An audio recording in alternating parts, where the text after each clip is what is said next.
সকল দুরূদ ও সালাম বিশ্ব সভার সভাপতি সৈয়দুল মুরসালিন শাফিউল মুজনিবিন রহমাতুল লিল আলামিন সুরওয়ায়ে কায়নাত আহমদ মুজতবা মুহাম্মদ মুস্তাফা রাসূল আরবি মুহাম্মদুর রাসূলুল্লাহ সাল্লাল্লাহু আলাইহি ওয়াসাল্লামের উপর। উপস্থিত আমার পৃথ্বতুল্লাহ সম্মানিত মুরব্বিয়া নিজাম, দূর দূরান্ত থেকে আগত আমার প্রাণ প্রিয় ভাইয়েরা, পর্দার অন্তরালে অবস্থানরত আমার পবিত্র সত্যি সরলা দিনদার ফরহেজে মুত্তাকি ইমানদার আমার মা ও বোনেরা, আমার স্নেহের ছোটমণিরা, সকলকে জানাই আমার পক্ষ থেকে আন্তরিক মোবারকবাদ ও সালাম। আসসালামু আলাইকুম ওয়া রাহমাতুল্লাহি তাআলা ওয়া বারাকাতুহু। মহান আল্লাহ রাব্বুল আলামিন আমাদেরকে আজকে জুমার একত্রিত করে সুস্থতা রেখে আল্লাহ রাব্বুল তাআলা আমাদেরকে নামাজ পড়ার জন্য যে তৌফিক দিয়েছেন, সেই জন্য বাবারও বলি আলহামদুলিল্লাহ। সম্মানিত হাজিরিন, আজকে শবে মেরাজের আলোচনা, সর্বশেষ আলোচনা। এক মাস আজকে জমা হলে প্রায় আমরা 4টি জমায় আলোচনা শেষ। 26 তারিখ দিবাগত রাত্র, অর্থাৎ সোমবার দিবাগত রাত্রে, মঙ্গলবার রাত্র পরে শবে মেরাজ।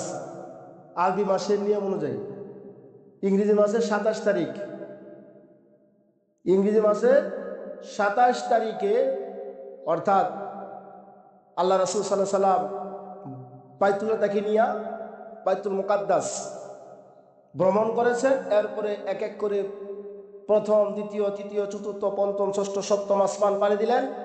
এরপরে সিদরাতুল মুনতাহা লাস্ট স্টেশন পাড়ি দিলেন। এরপরে চলে গেলেন আরশে আজিম, আল্লাহর সাথে একেবারে কাছাকাছি গিয়া কথোপকথন করছেন, বিভিন্ন বিষয়ে আলাপ আলোচনা করছেন। প্রিয় ভাইরা আমার, গত জুমায় আলোচনা ছিল আল্লাহ তাআলার সাথে মুহাম্মদুর রাসূলুল্লাহ বিভিন্ন বিষয়ে কথাবার্তা বলেছেন, আলোচনা করেছেন। এরপরে সেখান থেকে যেন আল্লাহ রাব্বুল আলামিনের কাছ থেকে যখন প্রিয় নবীজি বিদায় নেবেন, বিদায়কালীন সময়ে উপটখন নাজরানা আল্লাহ রাব্বুল আলামিন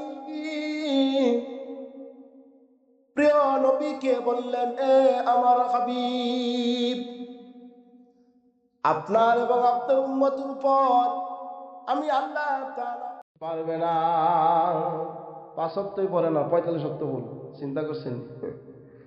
উম্মতেরা 45 সপ্তাহ নামাজ পড়তে পারবে না। আবার চলে গেলেন আল্লাহর কাছে গিয়ে বললেন, প্রভু, হে আমার পরওয়ারদিগার আল্লাহ, আরো নামাজ কমায়া দেন। আল্লাহ তাআলা আরো 5 সপ্তাহ কমাইলেন, হইল কত? 40 সপ্তাহ নামাজ নিয়ে রওনা হইলেন। মুসা নবীর সাথে আবার সাক্ষাৎ, বলে আল্লাহ কয় ওয়াক্ত কমাইছে? কইছে 5 ওয়াক্ত কমাইছে। 40 ওয়াক্ত নামাজ নিয়ে কর না, এটাও তো আপনার উম্মতেরা সম্ভব না, পারবে না। আপনি যান আল্লাহর কাছে। আবার আল্লাহ রাব্বুল আলামিনের কাছে আবার গেলেন। যাওয়ার পরে আল্লাহকে আবার বললেন, আল্লাহ, আমার উম্মতেরা 40 ওয়াক্ত নামাজ আদায় করতে পারবে না, আপনি আরো কমায়া দেন। আল্লাহ তাআলা আরো 5 ওয়াক্ত কমাইলেন, 35 ওয়াক্ত নামাজ নিয়ে আবার আইলেন। এইভাবে একবার নয়, দুইবার নয়, ভাইয়ার আমার 9 বার গেছেন। কয়বার? 9 বার গেছেন নামাজ কমানোর জন্য। আল্লাহ তো পারতেন একবারই 45 ওয়াক্ত কমায়া দিতে, কেন আল্লাহ বারবার হাবিবকে কেন বারবার নিলেন? প্রশ্ন আছে কি আছে না? আল্লাহ তাআলা কেন বারবার হাবিবকে নিলেন? আল্লাহ তো একবারই পারতেন যে, মুহাম্মদ, তোমার উম্মতের উপর 45 ওয়াক্ত নামাজ কমায়া দিলাম, 5 ওয়াক্ত নামাজ দিয়ে দিলাম। ভাইরা আমার 9 বার গেলেন। কতবার? 9 বার গেলেন। 9 বারে যদি 5 বার করে কমা, তাহলে কত হয়? 5 নং 45। 45 ওয়াক্ত নামাজ কমায়া দিলেন। এবার আল্লাহ তাআলা হাবিবকে যেন কমায় দিলেন, 45 ওয়াক্ত নামাজ কমাইয়া 5 ওয়াক্ত নামাজ দিলেন। বারবার কেন নিলেন? কারণ আল্লাহ আশেক। ভাইরা আমার, আল্লাহ হলো মাসুক, নবী হলেন আশেক, আল্লাহর প্রেমে পাগল। ভাইরা আমার, এখানে আল্লাহ রাব্বুল আলামিন এবং হাবিবের ভিতরে আশেক মাসুকের কাহিনী হয়ে গেল। বন্ধুরে ছাড়তে চায় না, হাবিব বন্ধুরে ছাড়তে চায় না, বারবার কাছে দিয়ে আলাপ করে ছাড়তে চায় না। এই জন্য আল্লাহ তাআলা 9 বার নিলেন। সুবহানাল্লাহ। আল্লাহ বলেন, আমার হাবিব, আমার আল্লাহর ওয়াদা সত্য, আমি আল্লাহর ওয়াদা প্রতিশ্রুতি সত্য। আমি আল্লাহ যেটা বলি আর মাত্র বিন্দু মাত্র আমি এই দিক সেই দিক করি না। আমি আল্লাহর যা কথা এটা পুঙ্খানুপুঙ্খানুভাবে সত্য, প্রতিশ্রুতি সত্য, ওয়াদা সত্য, এখানে কোনো দেড় ফের নাই। আল্লাহ বললেন, আমি প্রিয় আমার, আপনার উম্মতেরা যদি দৈনিক 5 ওয়াক্ত নামাজ আদায় করে, আমি আল্লাহ রাব্বুল আলামিন 50 ওয়াক্ত নামাজের সওয়াব দিয়া দিব। জোরে জোরে কন্যা সুবহানাল্লাহ। ভাইরা আমার, 5 ওয়াক্ত নামাজ সঠিকভাবে আদায় করলে 50 ওয়াক্ত নামাজের সওয়াব পাওয়া যাবে, এটা আল্লাহ তাআলা বলে দিয়েছেন। ও দুনিয়ার মুসলমানেরা, ও ইমানদারেরা, কেমনে বুঝি নামাজ ছেড়ে দাও? যে আল্লাহর জমিনে বসবাস করো, যে আল্লাহর হুকুম, যে আল্লাহর রিজিক খাও, যে আল্লাহর পানীয় খাও, যে আল্লাহর খাদ্য খাও, যে আল্লাহর আলো বাতাস সবকিছু বহন করো, এই আল্লাহরে ভুলে গিয়া কেমনে পারে তুমি নাফরমানি করো? ও নাফরমান, আল্লাহ আসমানের নিচে জমিনের উপরে তোমার মতো নাফরমান তো আর নাই। যারা নাকি আল্লাহর হুকুম পালন করে না, এদের মতো নাফরমান আল্লাহর আসমানের নিচে জমিনের উপরে আর নাই। আল্লাহ ছাড় দেয় কিন্তু ছেড়ে দেন নাই। একবার আল্লাহর কাছে ধরা দিতে হবে। যেই দিন ধরা পড়ে যাবা সেই দিন আর সুযোগ নাই সেখান থেকে বাঁচাইবা, সেই দিন আর কোনো সুযোগ হবে না। প্রিয় ভাইরা আমার, সেই দিন ভয়ঙ্কর হবে, সেই দিন অত্যন্ত ভয়ঙ্কর হবে। ও ভাইরা আমার, কঠিন মুসিবত হবে। ফুল সিরাতের ফুলটা যখন পার হতে হবে, হীরার চেয়ে দাঁড়ানো, চুলের চাইতে সূক্ষ্ম এই ফুল সিরাতের ফুলের নিচে হলো জাহান্নাম। সেই জাহান্নামে যাদের আমল কম হবে তারা হামাগুড়ি দিয়ে পার হইতে থাকবে, পার হইতে পারবে না। তারা যাদের আমল বেশি হবে, বিদ্যুতের গতির ন্যায় আপনার ফুল সিরাত পার হয়ে যাবে। সুবহানাল্লাহ। যারা এর চেয়ে আর একটু কম আমল হবে তারা ঘোড়ার দৌড়ে পার হবে ফুল সিরাত। যারা এর চেয়ে আর একটু আমল কম হবে তারা দৌড়ের মাধ্যমে ফুল সিরাত পার হবে। যারা এর চেয়ে আর একটু আমল কম হবে তারা আপনার হেঁটে হেঁটে ফুল সিরাত পার হবে। তারা এর চাইতে আর একটু কম হবে, হামাগুড়ি দিয়া যারা ফুল সিরাত পার হবে। যাদের আমল নাই, গুনাহগার, তারা আপনার জাহান্নামের অর্থাৎ পড়ে যাবে, ফুল সিরাত পার হইতে পারবে না। জাহান্নামের অগ্নিকুণ্ডে আগুনের মধ্যে জ্বলতে থাকবে। নাউজুবিল্লাহ বলেন। বার আমার, অত্যন্ত ভয়াবহ। যেদিন অমাবস্যা চাঁদের চাইতে অন্ধকার হয়ে যাবে ফুল সিরাতের ফুল, যেদের আমল যার ভালো হবে সে আপনার পূর্ণিমা চাঁদের মতো রাস্তাটা পটপড়া দেখতে পাবে। সুবহানাল্লাহ বলেন। প্রিয় ভাইরা আমার, এর আগে একটু কথা এখানে আছে। আল্লাহর হাবিব যখন মেরাজে গেলেন আল্লাহর সাথে কথা বলার জন্য, জিবরাইল আমিন যেতে পারলেন না, অনুমতি নাই যাওয়ার। আল্লাহর নবী জিবরাইলকে জিজ্ঞেস করলেন, ও জিবরাইল, তোমার কি কোনো আরজি আছে কিনা, তোমার কি কোনো আবেদন আছে কিনা? থাকলে আমার কাছে বলো, আমি আল্লাহর কাছে পেশ করব। জিবরাইল আমিন বলে, হাবিব, ইয়া রাসূলুল্লাহ, ইয়া হাবিবাল্লাহ, আমার তেমন কোনো আরজি নাই, একটা আবেদন আছে।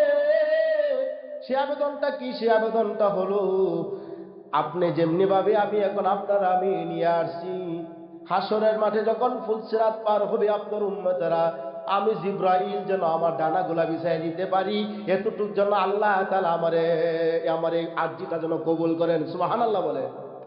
জিবরাইল আমিন আল্লাহর নবীরে বলে দিলেন, আল্লাহ তাআলা পারমিশন নিয়ে আসলেন। আল্লাহর হাবিব বললেন, জিবরাইল, আল্লাহ তোমার আরজি কবুল করেছেন। মুত্তাকি পরহেজগার উম্মতের নিচে জিবরাইল আলাইহিস সালাতু ওয়াস সালামের ডানাগুলো বিছায়া দিবে, ডানার উপর দিয়া তারা ফুল সিরাত পার হয়ে যাবে। সুবহানাল্লাহ। ভাইরা আমার, এরপরে মেরাজ করে যখন আসলেন, আসার পরে কাফেরদের সাথে যখন আলোচনা করতেছিলেন, এমন সময় কাফেররা অবিশ্বাস করতে লাগলো। এটা কি করে সম্ভব যে বাইতুল্লাহ থেকে বাইতুল মুকাদ্দাসের প্রায় 500 আপনার কিলোমিটার হতে পারে, আর এখানে কেমনে ভাবে প্রত্যেক মুহূর্তের ভিতরে আপনি ঘুরে আসলেন? আবু জাহেল, আবুল আহাব, আরো বড় বড় লিডাররা যারা আছে, উতবা, সাইবা, এরা বিশ্বাস করে না। আবু জাহেল গিয়া আবু বকরের কাছে বলে, হ্যাঁ আবু বকর শুনছনি, কি তোমার বন্ধু বলে মোহাম্মদ বলে এক রাত্রে বলে বাইতুল্লাহ থেকে বাইতুল মুকাদ্দাস চলে গেছে। কয়টা কি নবীজি বলছে? কহ তাহলে সম্ভব হতে পারে, আমি বিশ্বাস করছি। সুবহানাল্লাহ কইতেন না? ভাইরা আমার, এর আগে একটা মজার ঘটনা আছে। হযরতে সাজিদ রহমাতুল্লাহ আলাইহি, তিনি বাইতুল মুকাদ্দাসে হেলান দিয়ে ঘুমাইতেছিলেন। তিনি স্বপ্ন দেখতেছেন সেই জায়গার ভিতরে প্রধান অতিথি হলেন মুহাম্মদুর রাসূলুল্লাহ, বলেন সকলে সাল্লাল্লাহু আলাইহি ওয়াসাল্লাম। একটি আসন বসানো আছে, কুরসি, সেখানে প্রধান অতিথির আসন হলো মুহাম্মদ সাল্লাল্লাহু আলাইহি ওয়াসাল্লাম। সেই আসনের নিচে বসা আছেন নূহ আলাইহিস সালাম, ঈসা আলাইহিস সালাম, মুসা আলাইহিস সালাম। বনী ইসরাঈলের অর্থাৎ উলুল আজম যারা বড় বড় যারা নবী ছিলেন, প্রত্যেকেই সেখানে বসা। নবীজি আলোচনা করতেছেন, সুবহানাল্লাহ বলেন।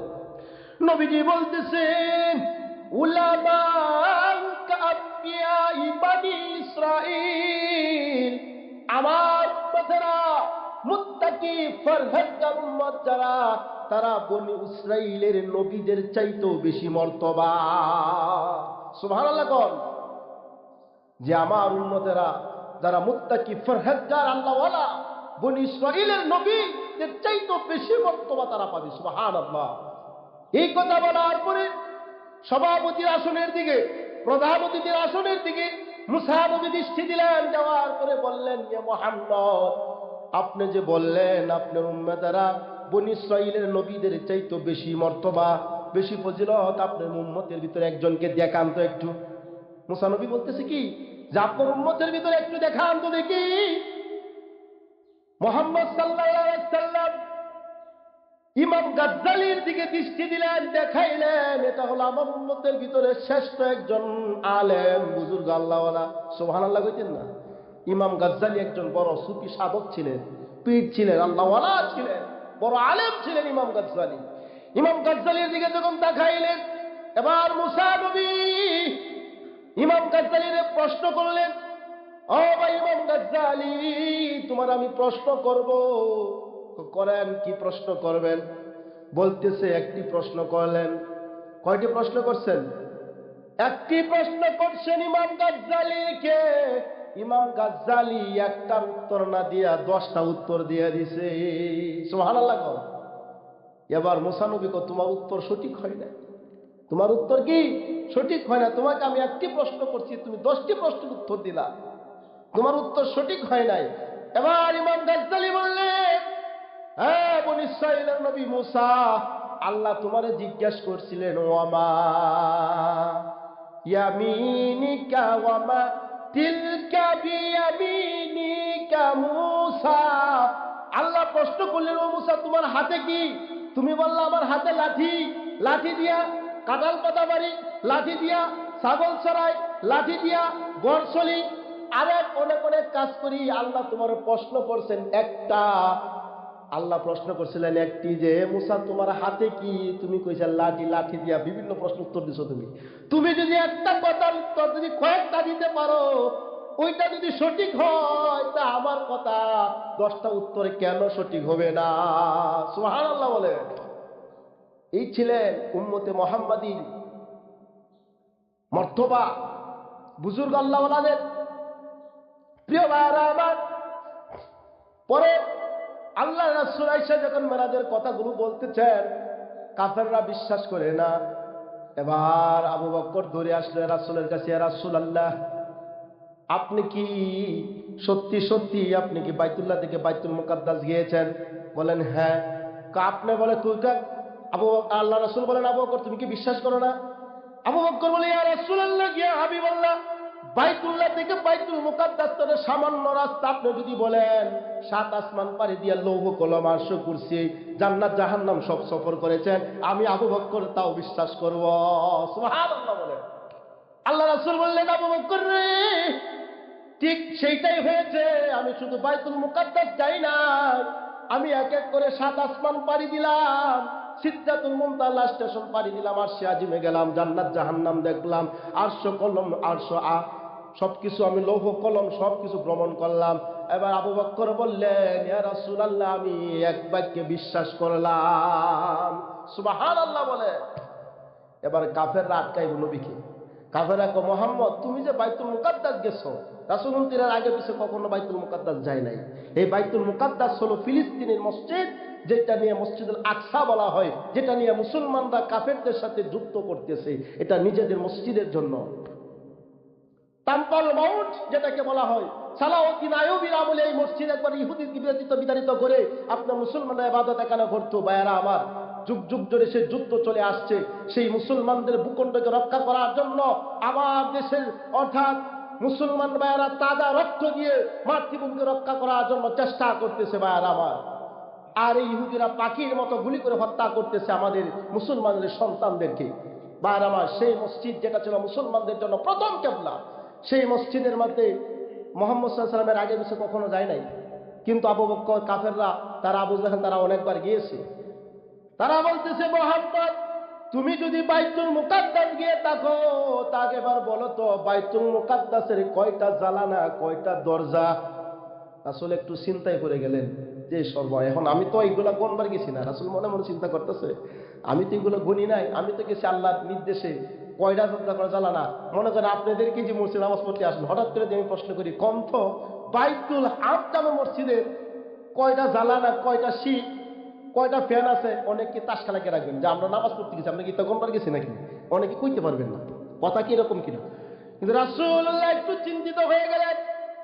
আল্লাহ রাব্বুল আলামিন জিবরাইলকে পাঠিয়ে দিলেন, ও জিবরাইল, যাও যাও, আমার হাবিবের সামনে বাইতুল মুকাদ্দাসটাকে তুলে নিয়ে সামনে ধরে দাও। সুবহানাল্লাহ বলে।